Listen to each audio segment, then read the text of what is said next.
All right, if everybody's good, we're going to get started here. Thank you for joining us. My name is Joshua Burgin. I run product and engineering for Zynga's advertising business. Sitting here to my left is Jeff Colen, head of ad sales marketing.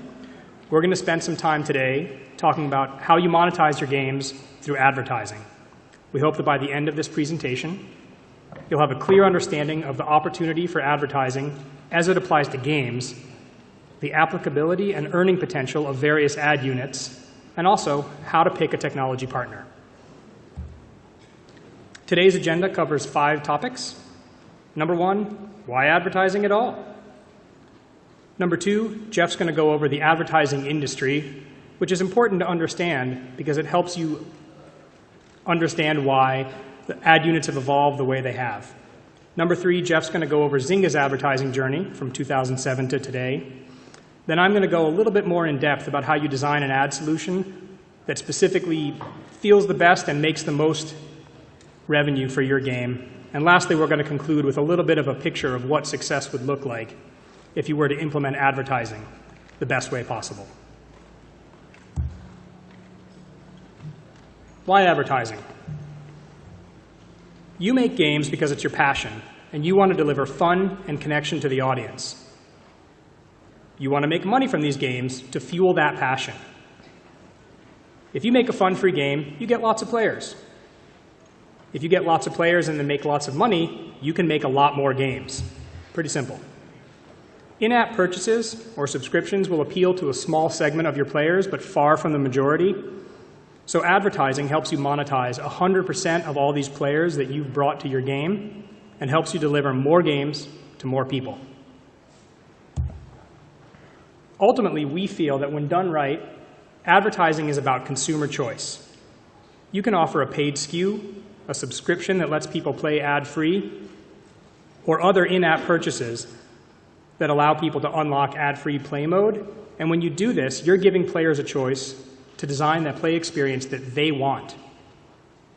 Also, offering this allows the ads themselves to have greater engagement because you're reaching players that have in some way made a decision to play a game with ads.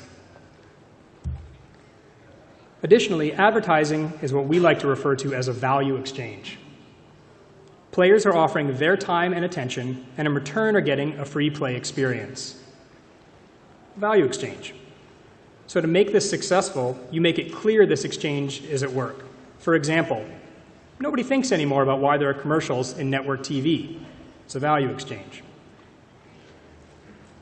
Similarly to TV, most people get that a free game is a value exchange when there's advertising in it, so you don't have to hit people over the head with it. But it can't hurt to remind them from time to time. And later on in this presentation, I'll go into a little bit more depth about how you actually do that with the ad units themselves. And with this introduction, I'm going to hand over to my colleague, Jeff, who will talk about the ads business and Zynga's advertising journey. Thanks, Joshua. Advertising is a huge market. And not just advertising in general, but the slice of advertising that's addressable by a game developer. So there's a really big opportunity for everyone here in this room who has games. And as a group together, there's a lot of untapped opportunities that we're just scratching the surface on. So this year in the US, advertising, and that is the segment of advertising addressable by game developers, so banners, video ads, rich media, sponsorships, is an $18 billion market. And across the world, it's a $50 billion market this year. In fact, I'd argue that games are one of the most rich, impactful types of content for all of these ad formats. So it's up to everyone here to come together and take advantage of that and inform brands about the benefits of reaching consumers through games.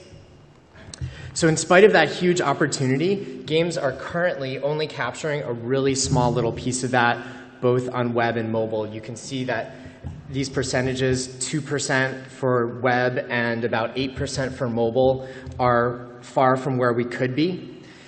So that share is tiny, and the question is that the way it should be?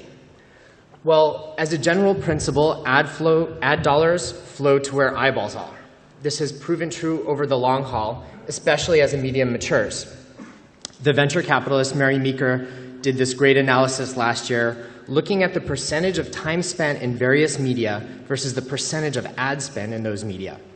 And what you can see here is that in a very mature medium like TV, there's a trend toward equilibrium between time spent in the medium and ad spend that flows there. And so TV is really stable at this point, and desktop and mobile digital advertising are moving in that direction as well, because advertising shifts more slowly than consumer behavior, but market forces are always going to push it in that direction. So that's precisely why now is such an exciting time for game developers in terms of advertising opportunities. Put simply, the money is going where the eyeballs are, and the eyeballs are on games. Games are #1 in time spent as a content category in both smartphone and tablet apps, and apps have a lot more time spent than browser usage on mobile devices. And on PC, games are also #1 in terms of time spent. So in theory, games should be owning a much larger spend part of ad share than a lot of other types of content that are currently beating us. So what's going on here? A lot of developers, game developers, don't aggressively pursue advertising as a business model because many of us have other ways of making money, like user pay and subscriptions. And also some brands are not as familiar with game content as they are with other types of digital content that they're putting their ads in. And that's a topic that I'll return to later. So internet and mobile advertising demand is really split into two main segments. Brand advertisers, who are focused on building awareness, consideration, and purchase intent of their products and services. They believe this will translate into greater sales in the long run, so they're focused on driving sales tomorrow. Thus, they'll often pay based on the number of exposures to users, cost per mille, which is CPM, that's cost per 1,000 impressions, or for video, cost per view, CPV. And then the other segment is performance advertisers, who are focused on driving sales or other actions like signups for a free trial, and they're focused on doing it today. They only want to pay when they get one of those desired actions. So they buy on a cost per click or CPC basis, or sometimes CPA, cost per action. And cost per install is also a relevant metric for performance advertisers when it comes to game installs or software installs. And furthermore, these two segments are not specific to advertisers. For instance, Walmart could be running a branding campaign via video ads online at the same time that they're running display ads to try to move specific products off their shelves. So thus, the demand is really segmented campaign by campaign, not necessarily advertiser by advertiser. But addressing this demand really requires ad products and a business that is directed towards one, the other, or both, and can meet the demands of the one or both that you choose. This is what I like to call an advertiser buying spectrum. On one end of the spectrum, there are advertisers who are purely interested in delivering a unique, engaging experience to consumers, and who, as a result, are less metrics-driven. Or they rely on metrics like the amount of exposures rather than a measurable impact or measurable sales increase. On the other end are advertisers who strictly buy on metrics.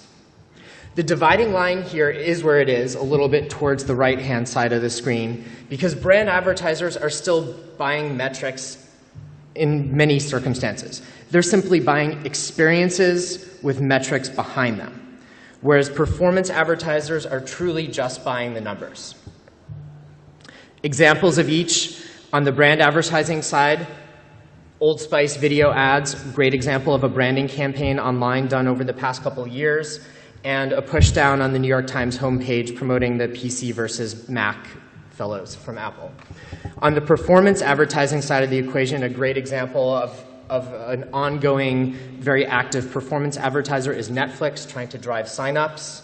They're known for functioning very much in a performance way. And of course, Google AdWords. So what are brand advertisers looking for specifically? There are four main parameters that they're looking at. Reach, how many unique users you have within their target demographic. That's age, gender, geography, and also some attributes like affinities. Perhaps they want to reach women age 18 to 34 who are into movies and books. Frequency, the amount of exposures you can deliver per campaign to that target audience, in large part contingent on how often users come back to your game and how much time they spend in your game. Targeting, that's the efficiency with which you're able to serve the campaign to that right demographic. And engagement, which is the interaction that you're able to drive with the brand's messaging. We all know how engaging an environment games are, and to make a truly impactful ad solution, you want to drive that same kind of engagement with your advertisers' messaging. What else are brand advertisers looking for from games? These are not fixed requirements, but these are some nice-to-haves. One of them is, if you have titles with cachet, definitely leverage that. Brands are aware of what game titles are popular, what the top download lists are. So if you have it, leverage it. If you don't have it, you can position in other ways. And then uniqueness, offering a brand something that's a first. We had a brand that we were talking to recently where they said they want to be first, biggest, or best in every campaign they do. So offering something to brands like a new ad placement or the ability to sponsor the launch of a new game can be a really compelling hook. And this may sound like it's more applicable to sponsorships, but you could actually do that with video or even a rich media takeover by simply offering something new, maybe a placement at a new part in the flow in your game, or with a new mechanic attached to it that's going to give advertisers a perception that it's something really fresh and different for them.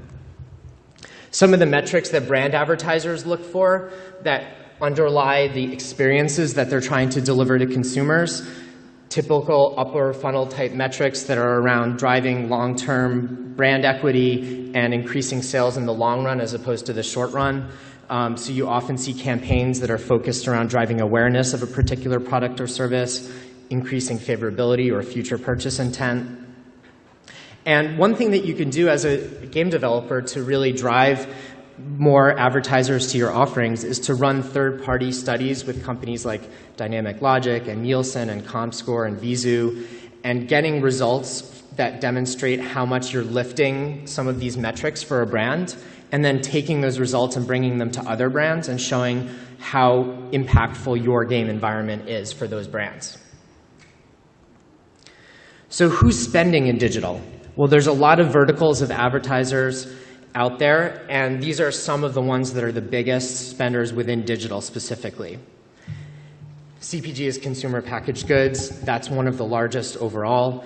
The biggest advertiser in digital today is actually General Motors in automotive, obviously, and the biggest advertiser across all media, online and offline, is Procter & Gamble, which is CPG. So these advertisers, they have many things that they're looking for in common. But there's a few things that they're looking for that are different from each other. So here's a look at some typical vertical-specific needs. Automotive advertisers, they're often looking to promote a vehicle launch. Entertainment advertisers, if it's a film studio, they're looking to do what they call put butts in seats. And if it's a television advertiser, they're looking to drive tune-in. And some of the other verticals have specific needs, like CPG is always great for couponing because CPG advertisers want to make product fly off shelves.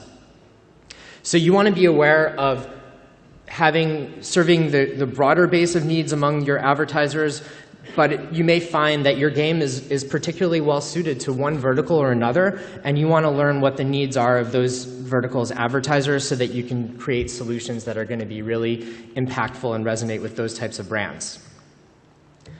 So what channels do you sell to them through? There's 3 channels that I want to call out today.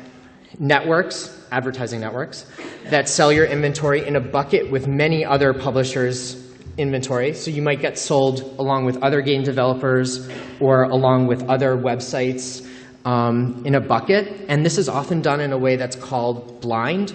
So that means that there's little differentiation between you and others, and those brands are not guaranteed a certain amount of impressions on your site or your game versus someone else's. Rep firms that sell your inventory specifically to advertisers, generally in a guaranteed way. So that means they're going to be selling your game and your audience. And then direct sales, where you build your own team in-house. Each of these has benefits and drawbacks, and frankly, many developers choose to mix and match according to their needs. And that's probably a solution that's going to make sense for a lot of you. So what do you want to consider here? Networks, they're easy for getting up and running quickly and generating dollars, but the per unit pricing will likely be lower than the other two channels. So that could be a good way to get your foot in the door, to get your foot in the water, and then over time make other decisions about how far you want to take advertising in your games. Another benefit of networks is that there's a lower threshold in terms of audience size needed because your ad inventory is going to be lumped together with other game developers and publishers' inventory. Rep firms, if you have more users and your audience could be sold as a standalone, they can be great for selling your inventory as well. You'll have dedicated sellers selling your inventory, and you'll have lower overhead than if you had your own in-house team. The trade-off there is that the rep firm is going to take a large slice of the revenue that they help you generate. So it could help you test demand for selling your inventory directly. But over time, if you are seeing traction there, if you just simply stuck with a rep firm, you'd be giving up a big percentage. So direct is going to give you, building your own direct team is going to give you the best margins and scalability. But in order to choose that path, it would most make sense if you had 10 million or more unique users on a monthly basis. And it can be especially useful if you're selling sponsorships as part of your packages because the amount of back and forth and custom work needed there is very well handled by folks who are really dedicated to that task and who are in-house for you. So if you do want to sell direct, if this is a path that makes sense for you, there's two entities I want to introduce you to here. One of them is the ad agency media planner. This is the gatekeeper to the deals, effectively.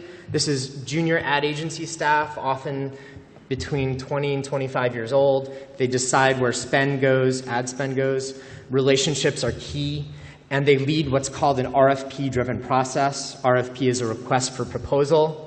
And some of the key things in the request for proposals from these ad planners are client marketing objectives, awareness, purchase intent, et cetera, the target audience, age, gender, geo, and other attributes, and then success metrics. How are they going to ultimately judge the campaign?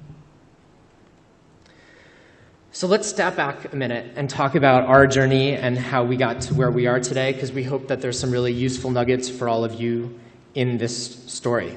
So in 2008, we started our advertising business predominantly as CPA-based offer walls. So that means there were offers for users, and if they clicked, they would get a reward. Obviously, this is a very performance-heavy type of campaign and product offering.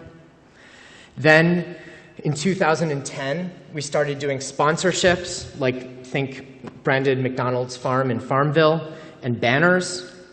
And then today, we have, as of 2012, a full suite of scalable media products and sponsorships.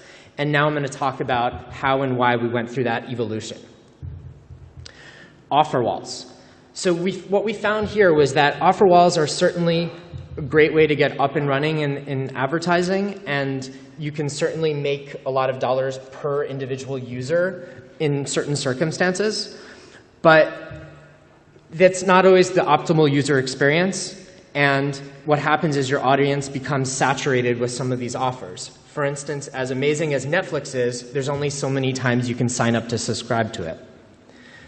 Also, there's actually a small total market size for offer walls in the grand scheme of things, far less than the $4 billion spent on video, for instance. So these two limitations caused us to look in another direction, and that was sponsorships. And we did some great work here in sponsorships that we're really proud of, like the branded McDonald's Farm, branded Bing Farm, and a lot of other great brands that we integrated into the games in a very customized way. But what we found after a while is that these are really high touch. They require a lot of dev time.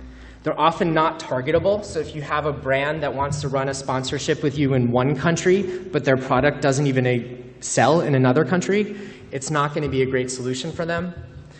And there's also a small market size for this in the grand scheme of things, less than $2 billion a year. However, for a game developer, a sponsorship is really important nonetheless as a differentiator. This is something that you can offer to brands that few other media can really offer in this way, something that weaves the brand into the fiction of the game, creates true engagement with users, and is ultimately extremely memorable.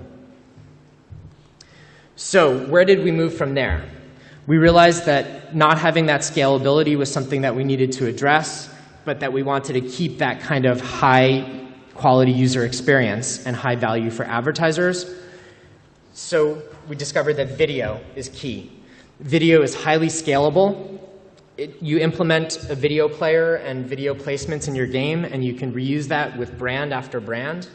And it's also really high value for brands because they get to reach your users with the power of sight, sound, and motion. Furthermore, brands already have budget for video. In those spreadsheets that the media planners at agencies have, all of them have buckets for video.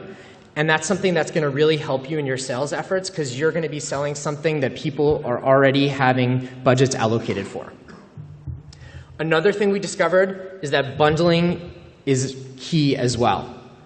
So this is an example from a campaign we did for Nordstrom, where there was a mini-game scavenger hunt built into the game, and we did an interstitial in mobile. So the mini-game was in web, interstitial in mobile, and some banner ads there in mobile Words with Friends, as you can see. All of this together really does create magic for the brand and for players because it increases the engagement with the brand in a fun way that users love, and the brand loves it as well. And just through user testing and seeing the reactions that we get from our audience based on campaigns like this, where we have multiple different parts that users can engage with, we get tremendously positive results. So bundling is really the holy grail for a game developer to be able to leverage the true multimedia nature, the true interactive nature of our medium to drive brand value and increase user experience with advertising. The secret sauce is really engagement. And if you can, as I mentioned earlier, achieve that same kind of, or even in the ballpark of the same kind of engagement with your advertising as you do with your game content, then you're going to have a home run. And you can see the quote here. This is from the CEO of a major ad agency. He told us to this last year, and we take this as a mantra to work by. So what challenges are there? Number one, educating advertisers that gaming is mainstream. There's an enormous swath of the US public and of the world public that is playing games on a monthly basis, and they often, and it's not limited to what advertisers may think of as your typical gamer.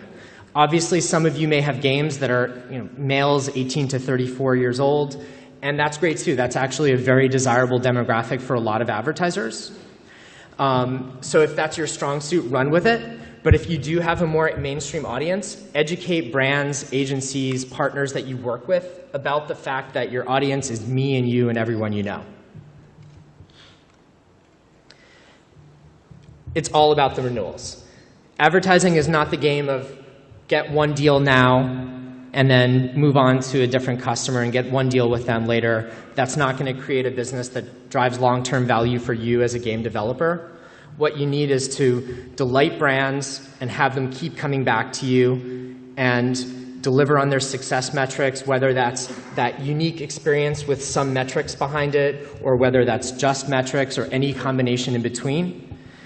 And then you'll get those renewals. And if you look at some of the most successful advertising businesses out there in digital, they're always ones that have accounts where there's campaign after campaign that comes to them from the same advertiser, quarter after quarter, year after year.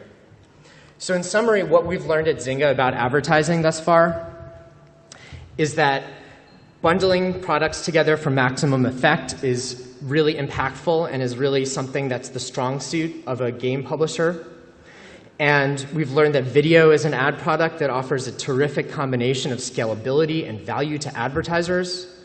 And we've learned to sell games' secret sauce, engagement, as measured by things like interactions and time spent.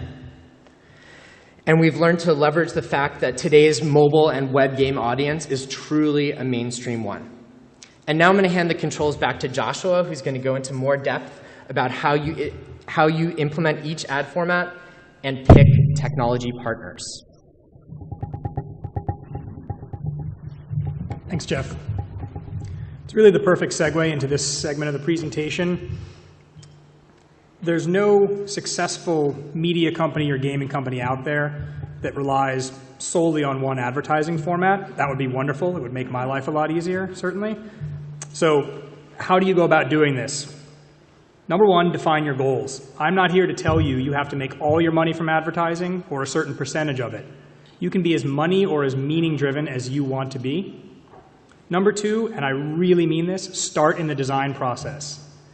If you wait until you're about to launch the game and you bolt on some advertising, it's going to be a really negative experience because likely you haven't thought about how it flows in the game, how it competes with other components, what your players might think.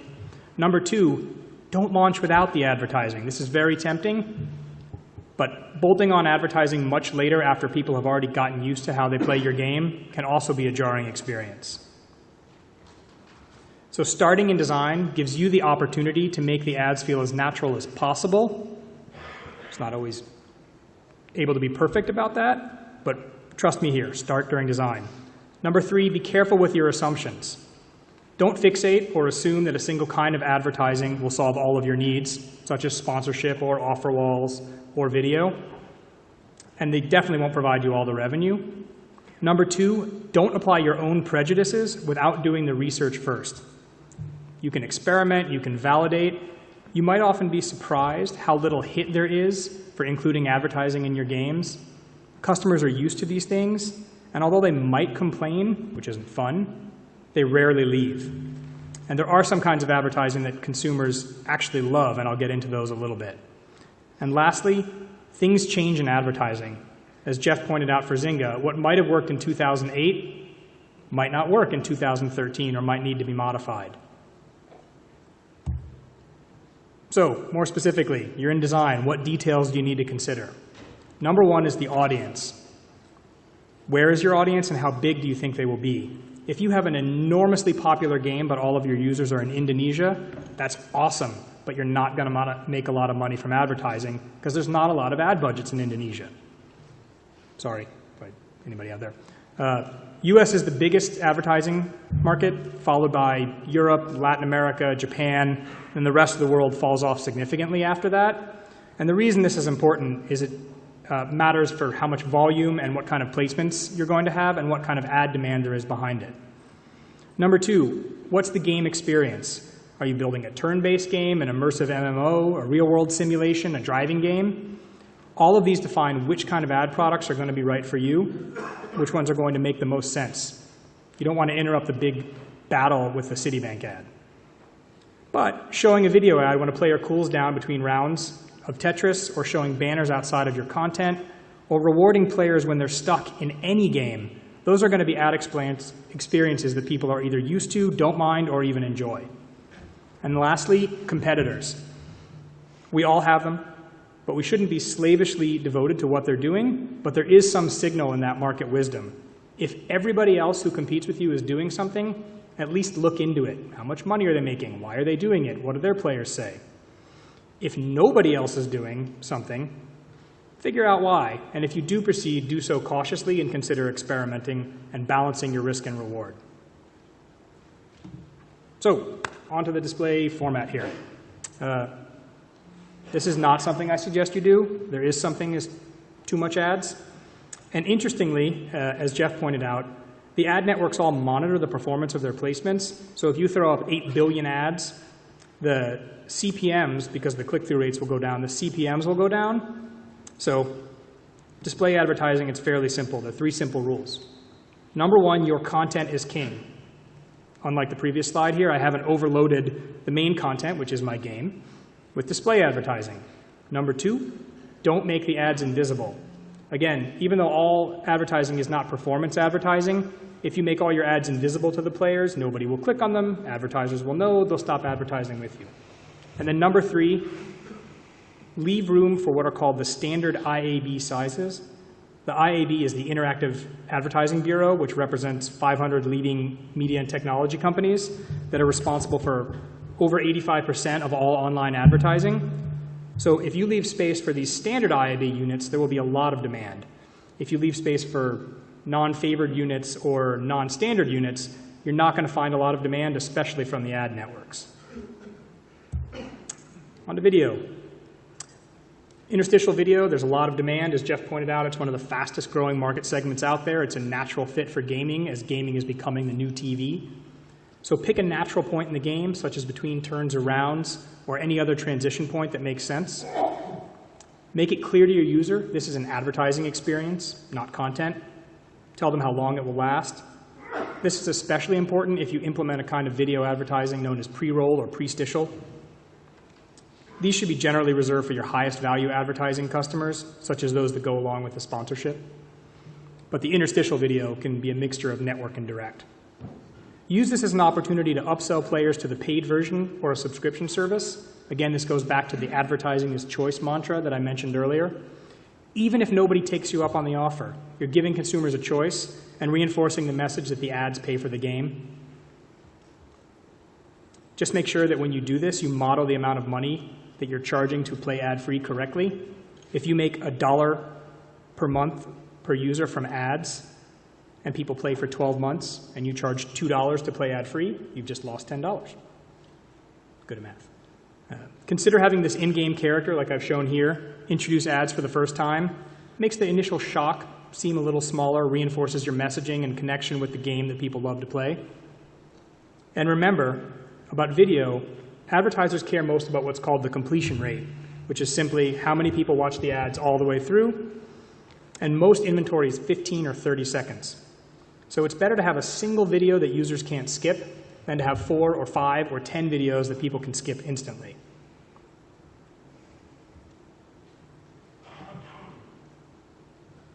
In-game reward advertising. This is super exciting. We do it. We think you should too. It's an excellent option that applies to virtually all game genres. As long as you have some kind of economy with something of value, power-ups, currency. Brands love it, players love it, and when done right, you will love it too. There are a couple of things to consider. Number one, in-game placement. Put this at places that users are pinched or in need of a reward to continue playing and make it very visible. Don't kind of hide it off in the back corner. Number two, balance this with your economy, and I'll go into this in a little depth here. You have to carefully consider the amount you're getting from the ad providers for each completed activity and the cost of the item that you're giving away. However, it doesn't have to be a one-to-one match, because remember that in most games, most of your users wouldn't be paying for these items anyway. So in that case, you just need to carefully consider and experiment and go slowly here so that you don't crash your economy. So we've seen excellent results where if you target the right players, offer the right rewards at the right point, there's literally no negative economic impact. You just earn more money, which is kind of the holy grail. And number three is what I call immediacy and value. So someone's learned about this opportunity from an in-game placement, such as a dialogue or a gold box somewhere that fits on your page. They've seen this valuable reward item. Make sure you grant it to them right away. Don't make them reload their game. Don't make them wait 30 minutes or a day, unlike some of the CPA-based offer walls. Players feel this is worth their time and effort to watch the video or complete the sponsored activity when they get the reward right away. I mentioned the gold box. I try to think about in-game reward advertising as the gold box on Amazon. Every time you see it, you're excited to click on it because you know you'll get something you need. And I don't want to skirt the fact that the advertisers love this as well because the completion rate is high. We brought in users for playtesting sessions and even had one say, "Are you going to implement this feature in this new game? I love it. I just watch the ads to watch the ads." I mean, that's something advertisers love to hear. Offer wall. I'm going to go back to this. Performance advertising vehicles, they definitely serve a purpose. Don't count them out, but they're not going to be 100% of your revenue. They're sold on a CPA basis, as Jeff mentioned, cost per action or cost per acquisition, where the advertiser is acquiring a new customer or a purchase is being made. Definitely partner with someone. You're not going to be able to source these deals yourself, and fulfilling them is kind of a nightmare if you don't have all of the integrations set up. Also try to avoid burnout, because these offers don't tend to change very often. Netflix, ProFlowers, some of our advertisers, they're great. They've been advertising with us and with our partners for a very long time. They're going to continue to do so. But as Jeff said, you can't sign up for Netflix 20 times. So we tend to put these in places where they're visible to the segment of the population they're going to appeal to, but they're not inside the game necessarily. Sometimes you'll also see these ads in banner inventory below the game or around the game. That's another good place for them. I wanted to go a little bit in depth also on cross-promo or install-based advertising. It's a very specific kind of performance advertising, obviously mostly applicable to the mobile app space, games very prominently. So these are ad networks that offer developers the ability to sell usually full-screen interstitials, sometimes display, sometimes video, to promote your own games, your competitors' games, or some combination of the two. These are almost always sold on a CPI, or cost per install basis. And so your results may vary depending on the relevancy of the other games and apps to people in your game. This is also a smaller market, as Jeff said, than brand advertising. There's another flavor of this that offers incentivized installs. It's easy to understand, however, how those may turn into click fraud if not implemented carefully. So you tend to get a lot of low-value players even when you're incentivizing installs from elsewhere. And now into sponsorship. I mean, as you can see, each of these things sort of layer on top of each other. They have different applicability points. And with sponsorships, or brand advertising through in-game sponsorships, there are a couple of keys to make this work. Number one, know your players. Who are they? Would they be surprised by an in-game sponsorship? Would they be surprised pleasantly? Do they know this brand? Do they hunger for a real-world addition to the game? There are some games where advertising actually makes it feel more like the real-world analog that the game is, and there's other places where players are only coming for the escape. So this is up to you. I can't tell you who your players are. Number two, know the brand. Does this brand have a good reputation? What about with your player base and where they're located? That's especially important because, as Jeff mentioned, it's often difficult to target in-game content geographically, either for technological reasons or because your player base expects all content to be available to all players. Number three, know your game, the game fiction. You don't necessarily have to be a slave to it. For example, here I've shown Castleville and Martha Stewart. I do not believe Martha Stewart was alive during the Renaissance, but this performed really well. We had a lot of Martha Stewart items outselling the Castleville generic items because the player base connected with the brand, and this was done in a way that it felt like a natural part of the fiction, even though it wasn't a direct tie.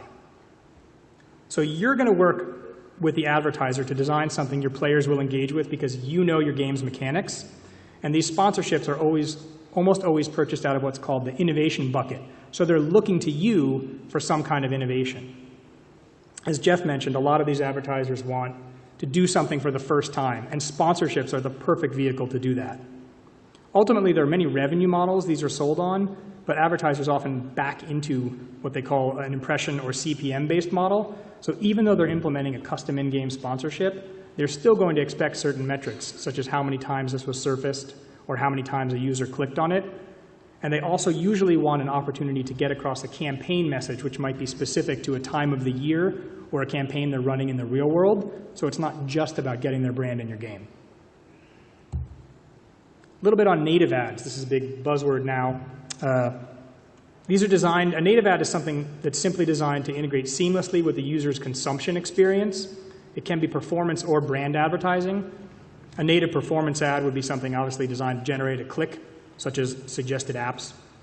And a native brand advertisement would be a piece of content that feels like a natural part of the game or content site. One of the challenges with native advertising is the lack of relevancy for most games. This isn't true universally, but most games are not content or social apps. So the examples I've given here are sponsored posts on Facebook, sponsored tweets on Twitter, promoted content on BuzzFeed, and paid discovery on StumbleUpon. There are a few other examples. And one thing to be careful about if you do go down the native advertising route is customer confusion. There are some instances where consumers express confusion or frustration that the ads are being passed off as game content. So for example, Facebook, you've seen a lot of experimentation on their part, and actually the advertising units they've settled on look a lot more like ads than they do like content. And some of the demand sources, that is where the ads come from, are not actually focused on the gaming industry. So there's just limited relevancy, but I thought I would mention it. So back to the brand and performance industries. What you can see here is there's crossover between some formats, which is brand and performance advertisers buy ads in display. But typically, video and reward advertising is brand advertisement only, whereas offer wall and cross promo are performance advertisement. Sponsorship is brand advertising, and native ads is both. You see a lot of both in our presentation. And what this means is that there's not one single kind of ad format, there's not one single kind of advertiser, and there's not one single kind of campaign. So when it comes down to evaluating vendors, you're going to be looking at 4 criteria. Number 1 are what formats do they support? So back to my format slides. Are they display only, video only, cross promo, native ads? Are they more than one? Number 2, what's the revenue potential? So most partners, if you give them some kind of breakdown of how big your game is and where your players are, they should be able to give you some kind of expected outcome for what you might make on a daily basis if you implement their technology and pull their demand into your game. Revenue share. What's the revenue sharing model? How much of the demand, how much of the revenue are they passing off to you? Integration and the SDKs that they provide. What platform are you developing on? Are you a Flash game? Are you a console game? Are you a mobile game? iOS, Android, Unity, Unreal? All of these things are going to impact who you get to work with because not all providers cover all frameworks. Also, how good is the integration documentation? These things are actually very easy to determine. You can go to a provider's website. Most of them let you download the documentation or even the SDK even before you've signed an agreement so you can at least get working. And also, what do other developers tell you? Whether you're at a GDC conference or you're checking out a forum online, are other people implementing these vendors or have nobody ever heard of them before? And lastly, analytics. You're going to require some kind of tools that give you insight into the earnings, how many campaigns are running, what are the CPMs, and what are something called the fill rate, which is what percentage of your inventory is seeing paid ads. So who are the major players? As I mentioned earlier, there are a lot of players in a lot of spaces, and not all of them offer more than one kind of advertising. It's actually non-trivial to excel at more than one kind of advertising, so you will likely find yourself working with more than one partner, especially if you follow our best practices and implement more than one kind of advertising. Lastly, I'd be remiss if I didn't mention Zynga's third-party publishing team.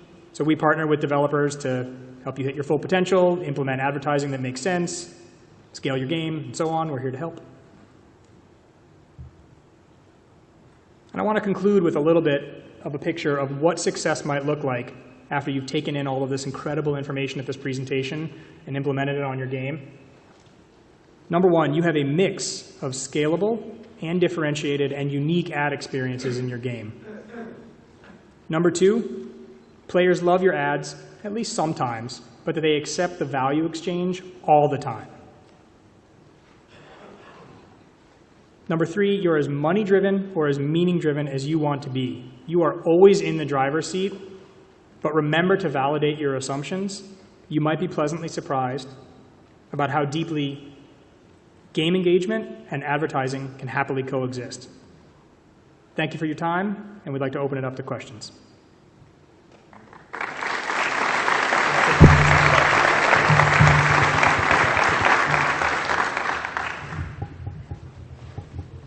Yes? Who are you having a conversation with about selling a sponsorship fee? Sure. So you can do both. Let me repeat the question. The question was, who are we selling a sponsorship to? Is it the brand or the ad agency? So as a game developer, you can do both. You can talk to ad agencies, and when you talk to an ad agency, you want to make sure that you're getting the media buying agency, because some brands have a media buying agency and a creative agency.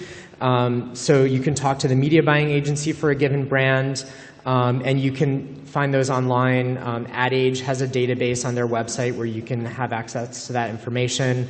And then you can also sell to brands directly to their marketing departments. So it's really both options are fully viable. Does Apple iOS allow Sure. Yes, specifically. They don't necessarily allow incentivized installs, but they don't have any problem with incentivized rewards for in-game items or currency. Can you first go back to the show that different advertising networks? Just one.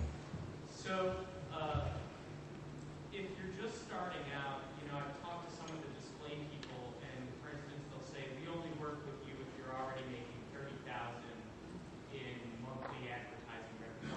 Are there any, based on your experiences, any vendors you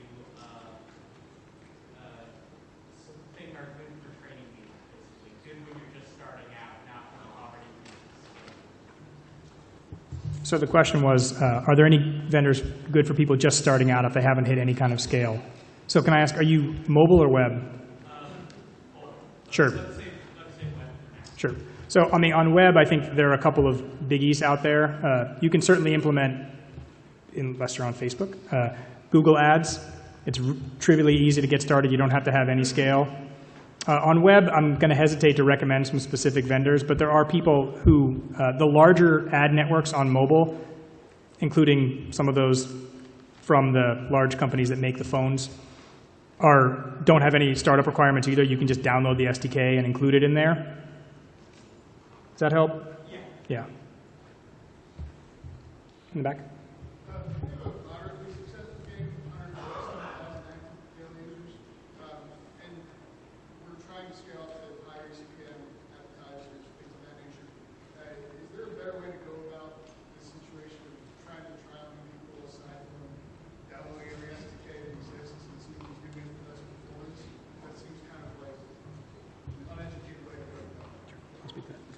So the question was, is there a better way than downloading everyone's SDK to get better performance?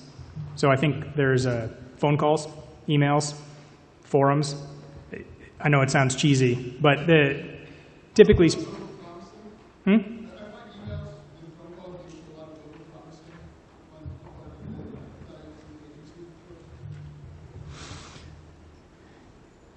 It's a good question because I think I've experienced some of what you're talking about as well.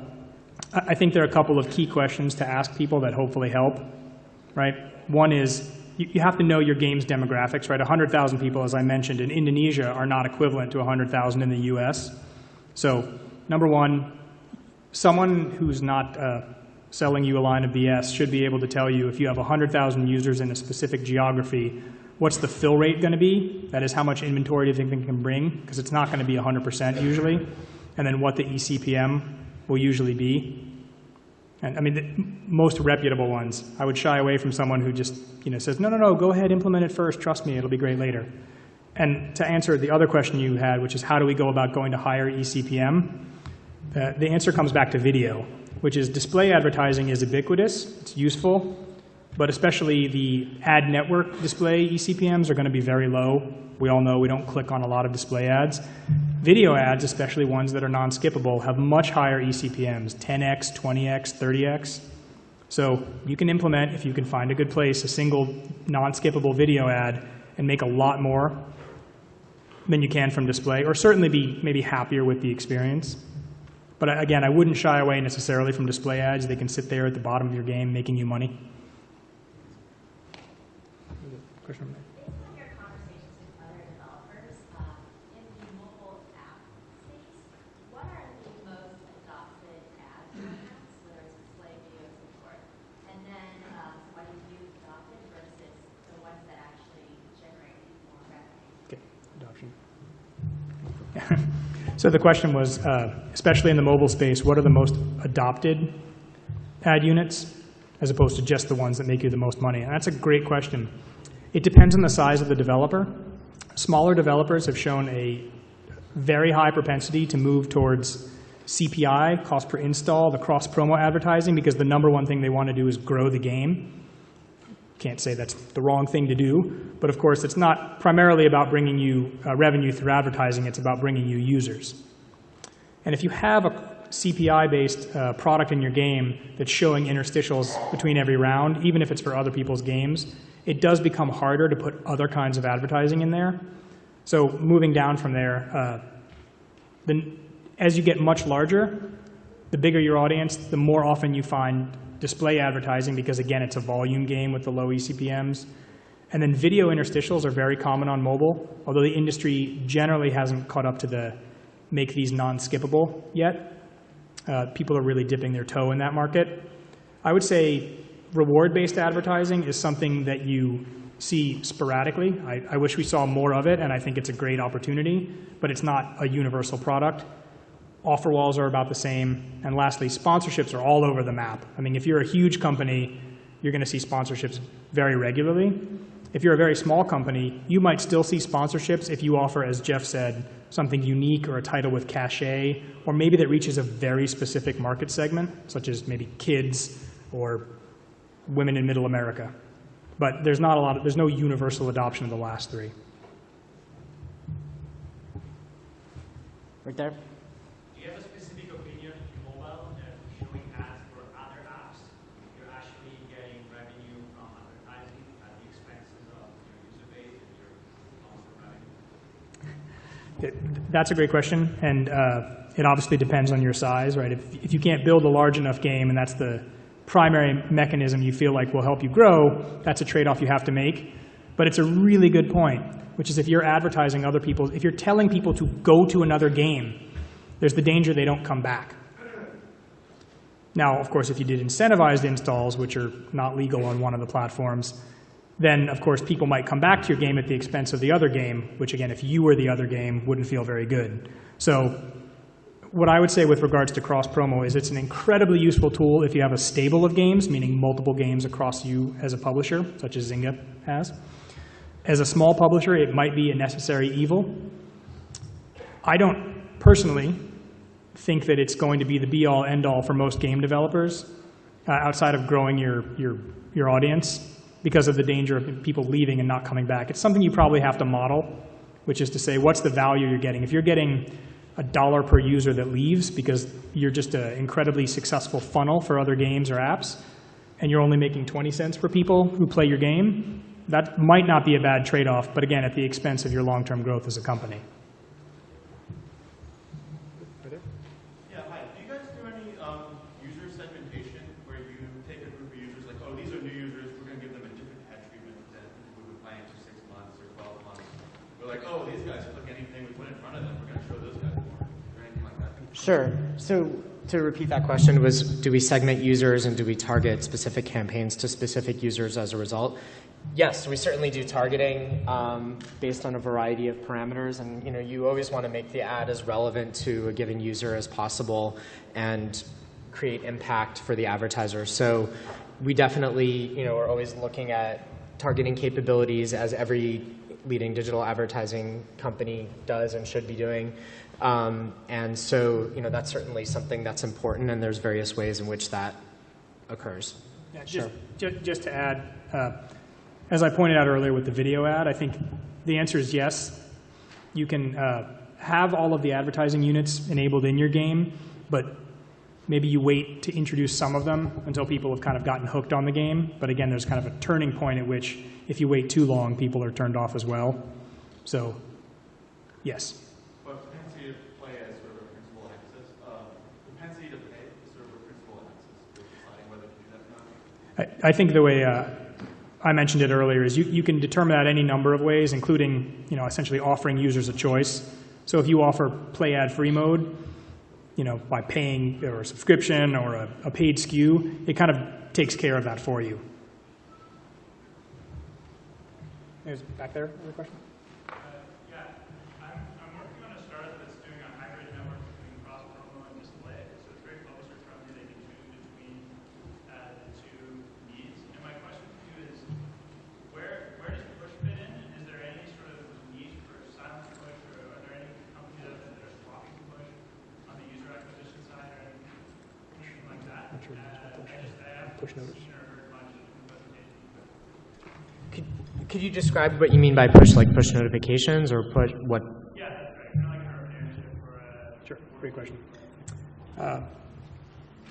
The short answer is yes. I don't think in-game communication is the only format to reach people. you have to be really careful about burnout. You know, any new channel that you discover, like, oh, great, push notifications, like, kablam, I've got 500 push notifications, and then suddenly I've turned off notifications from your game. So I think the answer is yes. I certainly receive notifications from Zynga about new things inside my game, but I think you have to be really careful about what I would call the player contract, which is how have you defined with your player, not just on legal terms, but in terms of what they expect, what they get from each channel. So notifications aren't typically referred to as an advertising channel, but I certainly think it's worth experimenting. I think you're going to see more as mobile phones become more pervasive and tablets with notification-based advertising and toasters and pop-ups and all the wonderful things.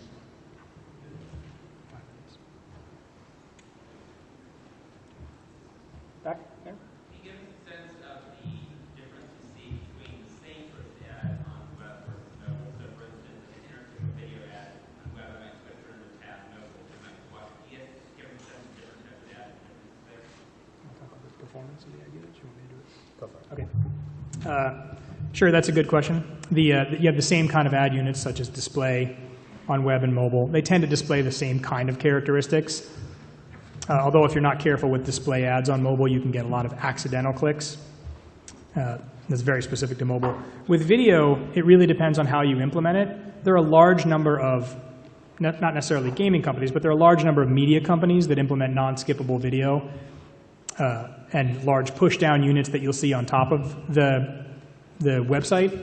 Whereas on mobile, there's not as many places to do that. So I think you see people proceeding much more cautiously on mobile because the fear is, as you said, you can't switch to another tab, that someone will simply quit your game and then never come back. Again, you'd be surprised, I promise you this, that if you build a game people love to play and you treat it right, they're okay sitting through the occasional 15 or 30-second ad. And they actually prefer that to like constantly having to click the ads away.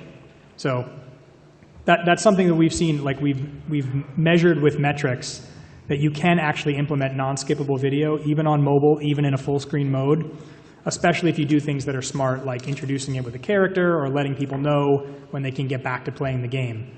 But again, it comes back to having an engaging game. If you have a game that people don't really like to play and they're just looking for an excuse to quit, you know, they're going to find one with ads.